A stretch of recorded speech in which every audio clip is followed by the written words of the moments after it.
and somebody asked me, "Can you explain in detail how to perform continuous monitoring, and do you have do you have to test every control on your system inventory?" And they said that we have 100 systems in 1 year. Okay, in detail. Let me explain. Okay, so for those of you who don't know, if we're gonna go in detail, let's explain what it is. Okay, continuous monitoring is one of the steps in security compliance. And in this case, I'm assuming that they're talking about the framework of NIST 800 uh, 837. So a security compliance, back it up even further. Security compliance, all that is a set of rules and protocols, regulations, industry standards that an organization has to meet in order to make sure that they maintain a certain level of security. So, in other words, like in retail, you have one of the compliance might be something called PCI DSS. That means, have we secured our point of sale devices? Right? It's really important when you go into TJ Maxx or wherever you slide your card, you want to know that that card is protected, it's encrypted, it's on a separate network, things like that. So there's a set of rules and a set of steps that an organization like TJ Maxx or Target or whoever has to take in order to secure that data. Now, the government is no difference. The financial sector, they have a security compliance and sets of rules that they have to follow. Healthcare industries, they have certain rules they have to follow, and the government also does too. Theirs is called NIST 800. And what they do is it's a whole process that has to be done in order to secure systems. Let me show you what I'm talking about. Let's look at NIST RMF, and I'll show you what continuous monitoring looks like. So I just typed in, I went to Google, I typed in NIST RMF, which stands for Risk Management Framework, and I'm going to show you what the risk management framework looks like. It looks like this. These are all the steps an organization takes. This is kind of blurry. Let me find a better one. These are all the steps an organization has to take in order to secure their system, because there's hundreds of controls that need to be met. Sometimes it's hundreds of controls on just one system, by the way. So you'll see the first one is categorized. They have to categorize the system to see, okay, how important is this system? And then they have to select controls based on the importance of that system and the importance of the data on that system. Then they're going to implement those controls. That means configure controls. That means making sure it's in safe facilities, making sure that all the security features of a system and the surrounding environment, and then implementing. So we talk about selecting controls based on the impact, and then implementing controls. Then they have to assess the controls. That means checking to see if they were actually installed or configured or put in place, and then authorizing the system. In this case, what they're doing is, once you've put the controls in, you've conducted an assessment to make sure that the controls are in effectively. Now you want to monitor the controls. Now this is what the question is talking about: continuous monitoring. In this particular framework and risk management framework, NIST 800, one of the main requirements is that you have to continuously, the organization has to always look to make sure that the controls are in place. That makes sense, right? Because especially if you're in a large environment, you have hundreds of systems. You've got to make sure that the patches are loaded. You got to make sure that if there's a new threat, that we have protection against it, or we at least have a response against that threat. So that's what continuous monitoring is all about. Any changes to the system, systems are constantly changing, right? That's why you have continuous monitoring. It's constantly happening all the time. Unlike things like selection of security controls or categorization, that happens like one time, kind of a one and done. And you would only do that again if there's there's like a new system, or there's a huge change, you might have to do that. But continuous monitoring is done all the time, like annually. It can be done daily, weekly, and semi-annually. It can be done monthly, quarterly. It just depends. Now, their question is, how often do you do that? And they want me to explain this in detail. So let me show you one example of how organizations do this. Now, this varies from organization to organization, so don't think this is the only way to do this. But this form right here, you can find this on FedRAMP, FedRAMP.gov site. And what I'm looking at here, if you're listening to me on audio, is a spreadsheet that breaks down all the controls from the NIST 800. So there's like 1,000 controls on this sheet. And of these controls, it has a breakdown of how often they suggest that you do the continuous monitoring. Like I said, it really depends on the organization. The organization, they're the ones that determine how often these controls are monitored. Now, it would behoove them to do it in a timely manner, because if they say, okay, well, we're going to do it every 3 years or something, right? Number one, they might be against the federal standards, because the federal standards state that some of these things must be done at least annually. You can do it with greater restrictions, like you can do it quarterly, you can do it weekly, you can do it twice annually, but you can't do it any less than once annually. Some of the controls have that sort of restriction. So you can't, you might be thinking, well, if they can do it whenever they want, what if they say we do it every 10 years? So it's not going to be good for an organization to do something like that, because number one, they'll be against the federal standard, possibly. And then number two, if you let your system sit there for 10 years, you're going to be in trouble. You're going to be one of these organizations that has their system, like they're working on Windows 95, like still to this day. Like there's some systems like that. There's no reason why they should do that, but they have these legacy systems that are sitting out there. They don't even know that they're there because they are not doing any continuous monitoring. Anyway, so she wanted to know in detail, how do you do this?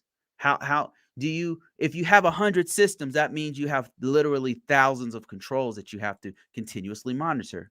Well, what I'm going to do is I'm going to break it into three types. I'm going to break it into a management type control, where you're just doing documentation and you're reviewing the documentation. We're going to talk about a technical control, where we have to install some code or we have to upgrade some code or something like that. And then we're going to talk about a physical one. Those are three different types of controls. Now, there's other types of controls, but those are like the main three. All right, so let's start off with an easy one. Let's start off with a management type control. So an organization determines how often these controls are done. So what they might do, like especially if you have hundreds of systems and each one of those hundreds of systems has literally hundreds of controls, in some cases, servers, workstations, you name it, phones, all these things are susceptible and needs security controls. What organization, I'll give you a couple of different examples. One organization that I was with, what they did was what we did was we said, okay, our schedule is we're going to take this first set of 50 controls and we're going to do this year, we're going to do a full set of continuous monitoring on these controls. We're literally going to scan them. We're going to look at the documentation. We're going to look through the document, make sure that the documents are updated. And then the next quarter, we're going to do this set of controls. So we broke it up by either quarter or years, because we had so many systems and those systems had so many controls on them. So another organization that I was with, they had different teams that would do continuous monitoring on different sets of controls. So in other words, you'd have one team that continuously scans, like, because you can do a scan pretty often because it's automated. It's in the background. Then you have another team that just did documentation. So they're reviewing documentation. They say, okay, we're only going to do documentation once a year because they don't change. They only change about every 2 years. So we'll do it every once a year. We'll look at them and review them and stuff. So you had different teams. So it differs from organization to organization based off of needs. Okay, let me show you a very specific example of a management type documentation control. So documentation controls are kind of special because they're all in -1s. Like if you are looking at 800, the 800 series, NIST 853, you'll notice that all of these -1s are all policy and procedure.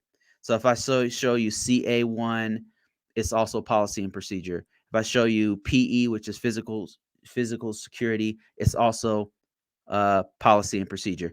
These are all the ones that deal with documentation. So they're kind of all lumped together. And a lot of times you'll have I won't say they're easy, but since they're all in one document, it depends on how the organization does it. But normally what they'll do is have a security policy, and that security policy will be all encompassing. It'll have all the policies. It will address all the how they address all the systems, and all the controls on one policy in some cases. So in this case, we're looking at AC-1, which is access control policy and procedures. So what we would do is we would do this. Number one, usually policies are done annually. And the reason why is because they don't change very often. Right, you might review them, or if there's a major change, of course, you would revisit it or something, but they're typically only done annually. And so they're not really necessarily easy. They can be very difficult, especially if you have a lot of documentation and they're constantly changing. It can be super hard, stupid hard. But normally, if they're all in one document and the organization is really good about keeping them updated, then it's not going to be too bad. So how would you actually go about doing a review of this document? You would just It's just like it sounds. You would read it. You would read the policy. You would read the procedures to make sure that to see if anything has changed. And with policies don't normally change, but procedures they change quite a bit, and they're supposed to be updated ever so often, and they're supposed to be looked at by the organization.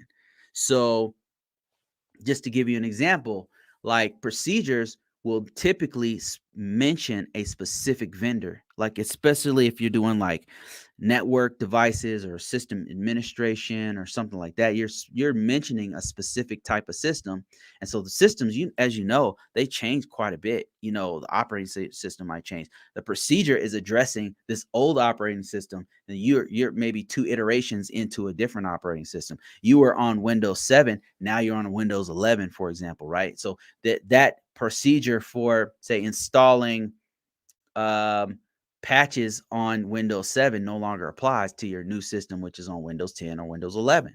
So that's one example. You would read through that procedure and say, okay, this procedure is old. We need to update that. And what you would do, me as a cybersecurity, as an information security officer or a cybersecurity engineer or whatever my title is, I'm going to mention this to the org. I'm going to point this out. We would do what's called a self-assessment, where we're looking at our own documents, and then I'm going to point this out to my boss and say, hey guys, this thing is old. What are we going to do about this? We better go ahead and update this, right? And it's not just on me alone. I'm not the only person in the organization. It's us as a team that have to update this document in the appropriate way. So documentation is pretty straightforward. You would review it, you would read it, and if something is awry, something's bad, you would go ahead and annotate that in your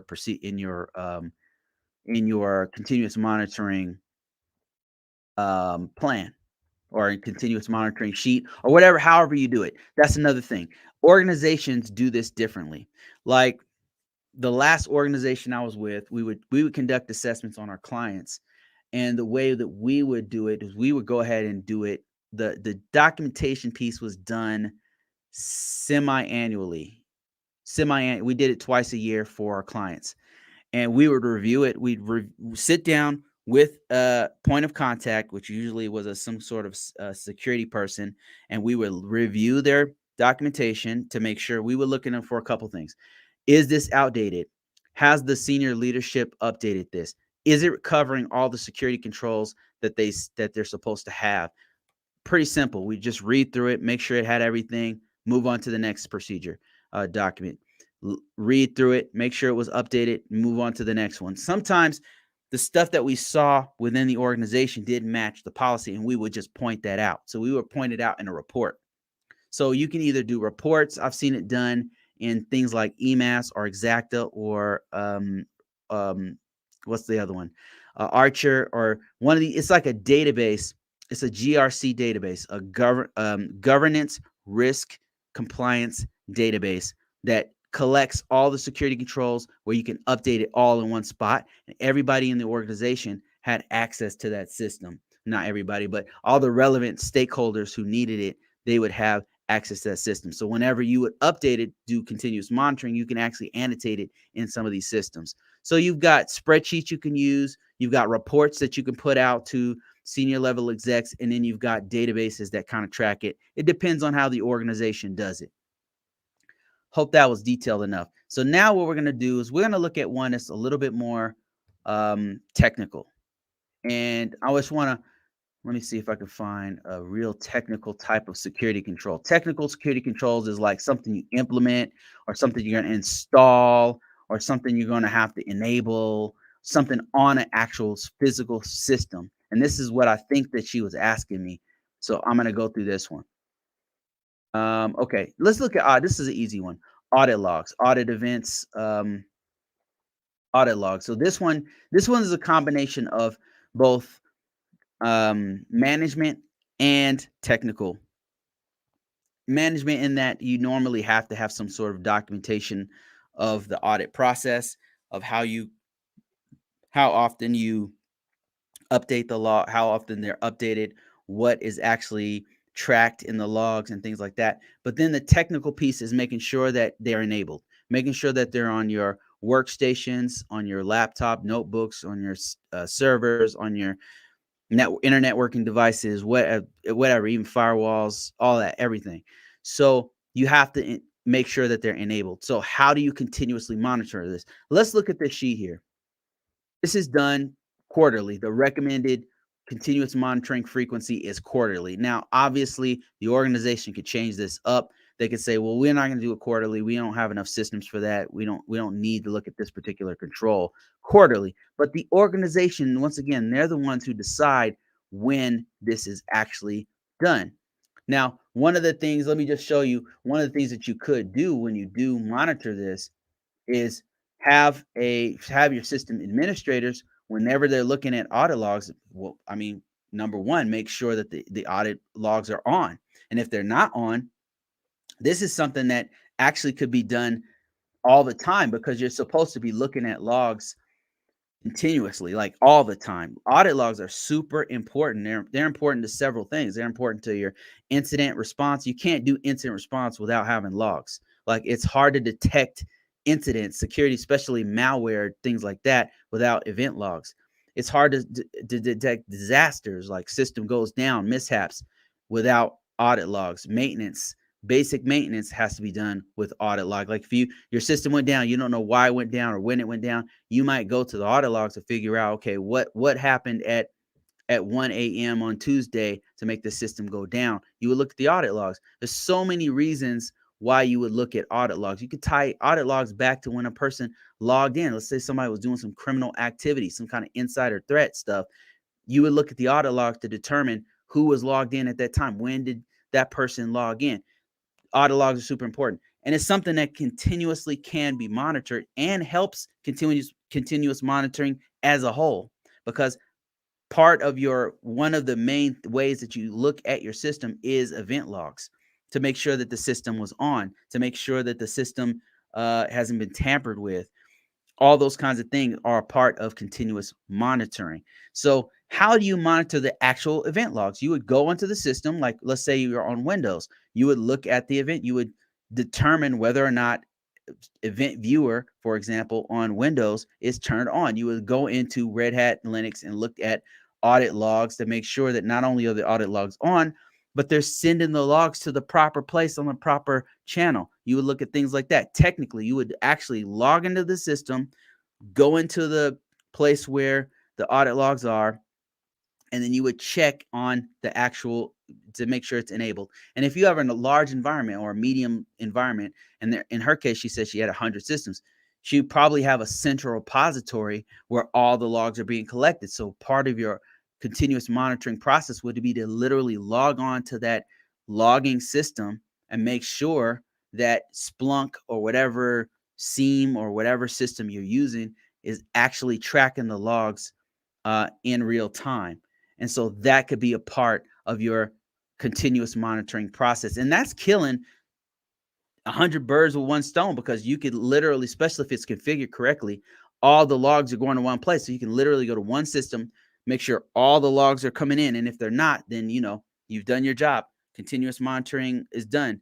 Now you just annotate which system is not logging, and then you're done with that one. So that's how you do technical. And it's the same thing like if you're doing password protection, or audit logs actually help with a lot of the technical ones, to be honest with you, because audit logs can tell you if weak passwords are in place. Audit logs can tell you if one of the things that you can audit is like whether or not scans are being completed. You could literally see the scans in the audit log sometimes, or you can go to the system that conducts the scanning. You can go to your firewall, see where what's being blocked in going and outgoing from your audit logs. That's all stuff in the audit logs. So audit logs is one place, one central place that you can do a lot of your continuous monitoring throughout the whole environment just from one place if you've configured it to where all the logs are going in one place. So that is how you do your technical piece. Very specifically, how do you look at every single system? Well, her question was, she has 100 systems. Like, how do we hit every single system and all these thousands of controls on 100 different systems?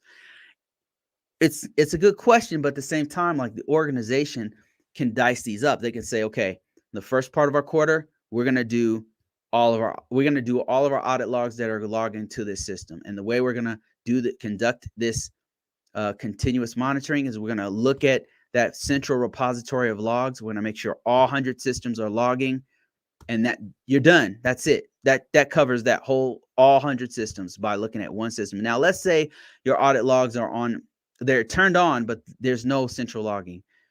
How do you check all the systems? Well, one of the things you can do is who's configuring the systems. Typically, if you have that many systems, the systems are configured with like a GPO, like a global policy, a global policy orchestrator. I can't remember what the O is, but you have a GPO it's a policy that's managing all the systems. So you could go to your system administrator and you could say, let me see your GPO. Let me see the current GPO that's controlling all 100 systems. And you could look through it's got a printout that'll have a list of all of the features that are turned on in the environment. And you could look at to see if the audit logs are turned on every system. That's one way that you can look at continuous monitoring across all systems at once.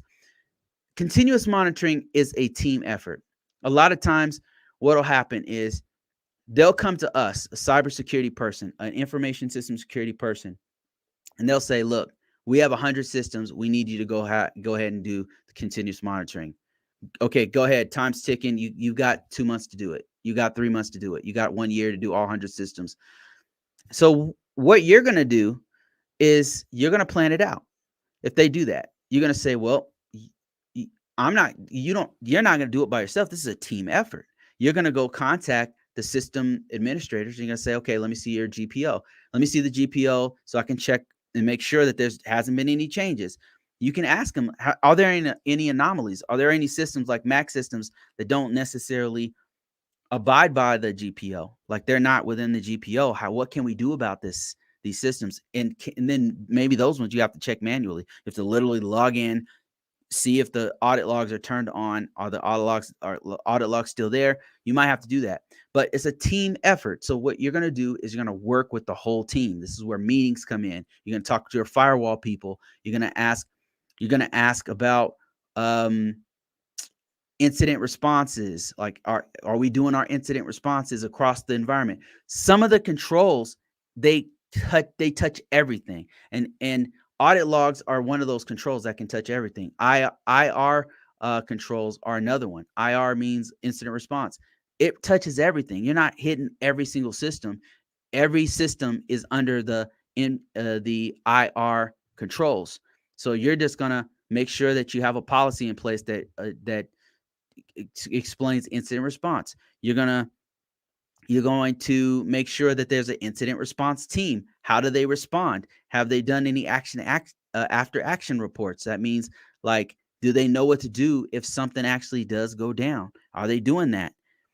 So it sounds daunting. It sounds like, okay, we have 100 systems. There's 100 controls on 100 systems. Like, how are we going to do this? But a lot of controls actually are umbrellas that cover everything. Policies is one of them, and there's several other ones. Now, I'm going to talk about one last control set of physical security controls. It's very different. Physical security controls can be technical. They can be technical. They can be management based, but the main piece of it is literally checking the physical environment, making sure the environment fits the system. Like it's not too hot, not too cold, not wet in there. It has to be a certain controlled environment, making sure that the AC works, things like that. And then also, of course, the physical security around it. Do we have fences? Do we need fences? Do we have are the doors locked? Are we controlling entry and exit into the actual facility itself? And then are we controlling entry and exit into the actual inner sanctum of the system, the actual restricted areas, the sensitive areas where the actual computer is? Do we have control over physical access to the system itself, or do we just allow anybody to just go touch in the system anytime that they want? These are things that we're going to look into. These are things that we as cybersecurity people need to know about. Now, do we do this ourselves? No, typically there's a physical security team. This is why I said it's not a one-man show. It's not a one-person show. You're going to have to meet with different parts of the organization. There's what's called a common control provider who controls the physical security. You're not the person at the front desk controlling everything. You don't know, like you're not in control of that. You have to talk to the people who are in control, the subject matter experts on the physical security. There's going to be a physical security team who does their walkarounds, who controls the alarm systems, who maybe watches the cameras. You need to go sit down and talk to them. And that's how you conduct your continuous monitoring. You're going to sit down with them, take a look at the physical security policies. Is there anything that has changed? Has it been updated in the past year? Has it been reviewed by senior leadership in the past year? You're going to ask them questions like, have there been any incidents? Do we have alarm systems? Are the alarm systems up? That's continuous monitoring. You're sitting down with the different stakeholders within the organization, your physical security people, your system administrators, your privacy people, there's different parts of the organization. You just have to, as a system security person, a cybersecurity person, you're going to go and talk to meet with each these people and figure out where we are with the control. Is the control still relevant? Are we up to date? What's the current status of it? That is how you do continuous monitoring in a nutshell. Now, I know I went pretty long on that one. Spoke for like over 20 minutes on just one thing, but that was one question. That's crazy. Okay, I'm going to answer a couple